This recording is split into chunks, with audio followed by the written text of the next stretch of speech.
Saudações, meus queridos viciados na realidade sem filtro.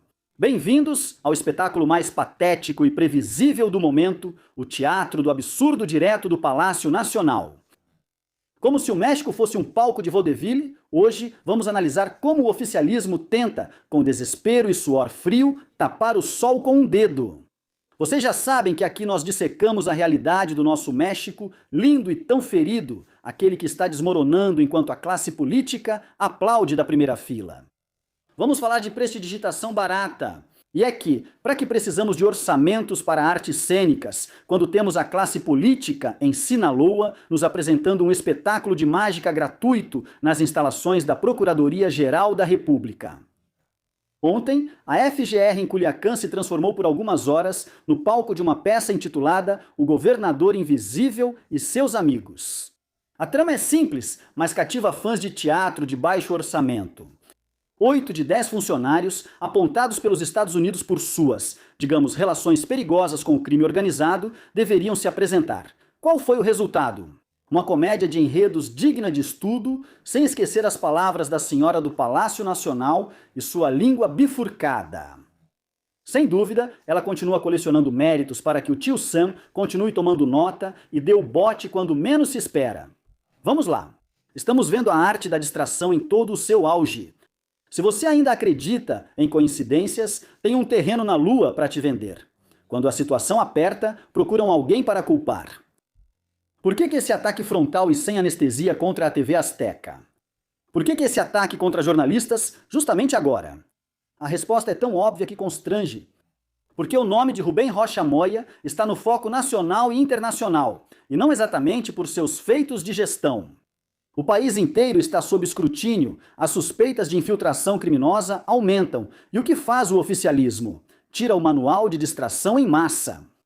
Não se trata da TV Azteca, trata-se de uma estratégia orquestrada para que ninguém fale dos vínculos políticos que hoje colocam a administração em uma situação diplomaticamente delicada. É o velho truque do mágico, olhe para lá, não olhe para cá.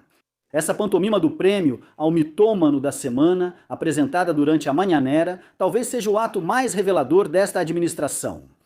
É fascinante ver como o palco presidencial, o mais importante do país, se degrada a um tribunal midiático onde o juiz, o júri e o carrasco são a mesma pessoa que tem muito a explicar. Quando o executivo decide que sua missão principal não é governar, mas sim julgar quem fala a verdade e quem não fala, os alarmes não deveriam apenas disparar, deveriam estar soando a todo volume. Isso não é defesa da narrativa, isso é intimidação pura e simples, disfarçada com sorrisos irônicos e linguagem passivo-agressiva. Vocês repararam como os olhos da Dona Cláudia andam arregalados? A infame parece possuída, o grau de raiva e desespero já está em níveis extremos. Mas isso não é nada além da receita, o manual do autocrata em formação. O que estamos vendo não é novidade. Esse filme nós já vimos antes em lugares como Venezuela, Nicarágua ou Cuba. Primeiro se dizem vítimas, depois desacreditam, depois ridicularizam e no final das contas acabam perseguindo todo aquele que não canta a mesma música. É a tática clássica, criar um inimigo público um após o outro, empresários, ativistas, jornalistas, para não ter que se olhar no espelho. Mas aqui tem algo que o poder não entende. O povo mexicano, embora às vezes pareça adormecido, tem um faro especial para detectar a hipocrisia. Combater o crime não é o mesmo que ser acusado de conivência com ele. Essa diferença, cedo ou tarde, cobra seu preço. O desgaste é real. As coletivas matinais, que em seu momento foram a arma preferida para dominar a agenda, estão se tornando o próprio carrasco do governo. Cuspiram para cima o tempo todo e agora está caindo na cara deles. Quanto mais declaram, mais contradições ficam expostas. Quanto mais tentam explicar o inexplicável, mais se enrolam na própria teia de discursos. Ou, como eu gosto de dizer, eles pisaram na bola e, não satisfeitos, espalharam ainda mais. E ainda por cima, ficam fazendo anjinho na merda. A verdadeira batalha, e isso é o que não devemos perder de vista, não é pela audiência de uma emissora de TV, nem por um concurso ridículo na coletiva matinal. A batalha é pela liberdade de questionar, para evitar que a gente se acostume a viver em um país onde o governo dita o que pode ser dito e quem pode ser crucificado publicamente. E o que salta aos olhos de imediato é a contradição patética em que vive a nossa transformação. Enquanto do púlpito presidencial rasgam as vestes, gritando soberania, não se metam. A realidade nas ruas, nas serras e nas redes parece gritar outra coisa. Por favor, Trump, salve-nos. Essa esperança absurda de que um governo estrangeiro faça o trabalho sujo que a nossa própria presidente, assim entre muitas aspas, não tem coragem, vontade ou, sejamos honestos, independência para realizar. É fascinante ver a estratégia dos Estados Unidos, que já nem sequer se preocupa em esconder suas intenções. Eles têm seu tabuleiro político bem montado, no qual, depois de já terem riscado Maduro, o país se tornou um país da vida a se transformar. Quais você acha que são os requisitos para o próximo troféu? Um país da vida. Sobre Trump, já disse várias vezes, é questão de tempo e cálculo para Donald Trump. Algo claro e cristalino. A etiqueta de narco-estado não se tira com coletivas matinais. É aqui que a coisa fica narco. Por que estamos nessa situação? A resposta é tão incômoda que há quem prefira ignorá-la. Enquanto Cláudia Sheinbaum se tornou um país da vida, por que não nos vendem a ideia de que se tornou um país da vida? Enquanto Cláudia Sheinbaum parece sufocada, suando frio em cada coletiva matinal, nos vendem a ideia de que ela é uma vítima das circunstâncias. Por favor, ela não é vítima, é cúmplice. Que isso fique bem claro. Se o narco-governador Rocha Moya não fizesse parte do clube, alguém realmente acredita que a empregada do bem-estar estaria pedindo provas durante semanas inteiras em vez de agir? Claro que não. A justiça neste país não é cega, é simplesmente seletiva e, quando lhe convém, profundamente surda. E basta olhar o caso de Maru Campos. Fala-se da necessidade de uma limpeza, de fortalecer as instituições e de recuperar a autonomia do poder judiciário. Parece bonito, não é? Quase poético. Mas aí caímos na realidade. Um país onde a ética parece ter tirado férias indefinidas desde que começou a mal chamada Quarta Transformação. A maior ironia é que o mexicano médio, hipnotizado pelo deslumbramento das dádivas, ou como chamam educadamente, programas sociais, trocou sua liberdade por alguns pesos que, curiosamente, vêm do dinheiro público usado para comprar apoio. De que adianta receber 3.000 pesos a cada 2 meses se você não pode sair na rua sem medo de sumirem com você ou quando o crime organizado decide quem governa?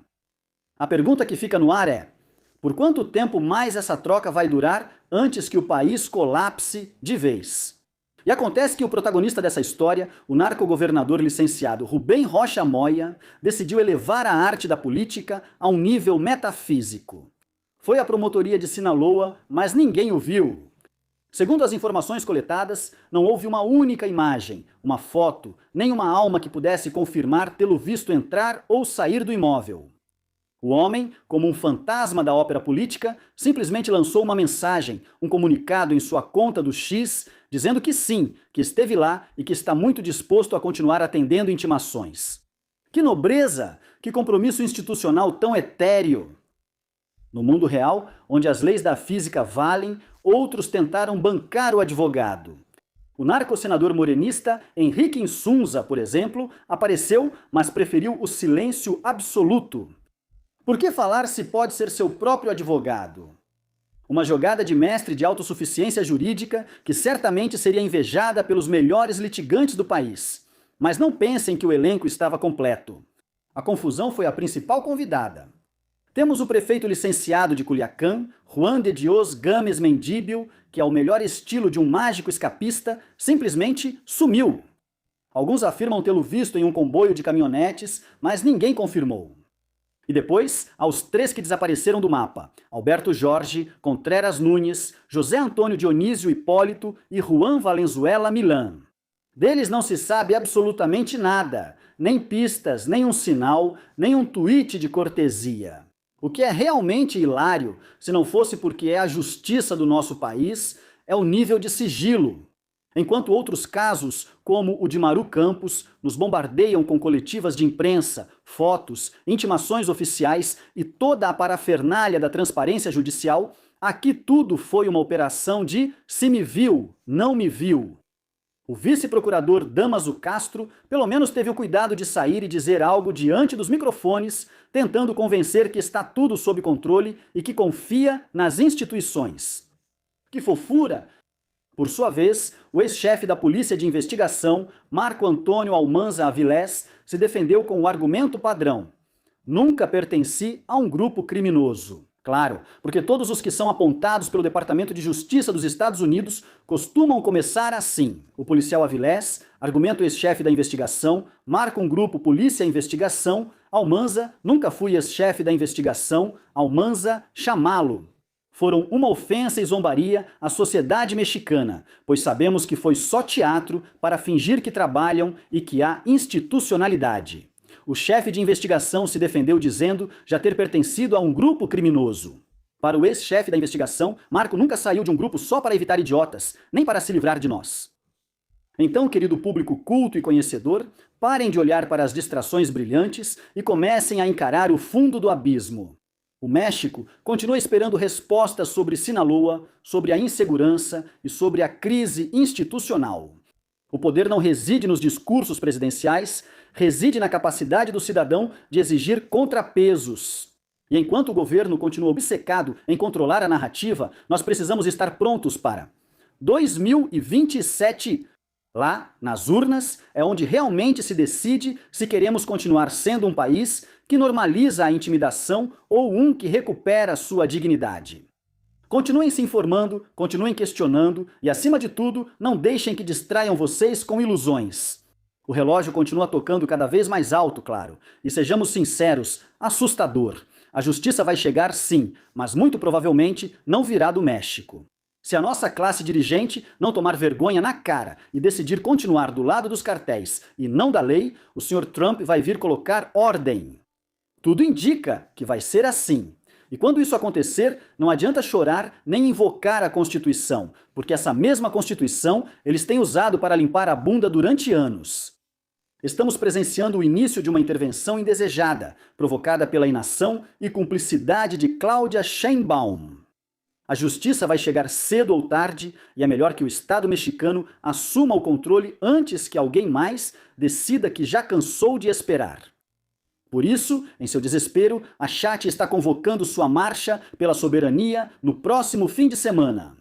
Mas isso não passa de continuar jogando gasolina em uma fogueira que já levanta enormes línguas de fogo. Fiquem atentos, porque neste país a realidade sempre supera a sátira. Não desgrudem, porque isso está só começando. Fiquem atentos, porque enquanto esses senhores brincam de quem será o próximo, com o futuro da nossa nação, nós continuamos aqui esperando que algum dia o bom senso deixe de ser o menos comum dos sentidos. O que vocês acham? Leiam vocês nos comentários. Nos vemos na sexta-feira. Lembre-se que você pode fazer suas doações via PayPal. Encontre as informações na seção de comentários. Graças a você, este canal continua ativo. Muito importante se inscrever, dar like e apertar o sininho para receber notificações sempre que houver novo conteúdo. Obrigado. Lembre-se que você pode fazer suas doações via PayPal. Encontre as informações na seção de comentários. Graças a você, este canal continua ativo. Muito importante se inscrever, dar like e apertar o sininho para receber notificações sempre que houver novo conteúdo. Obrigado!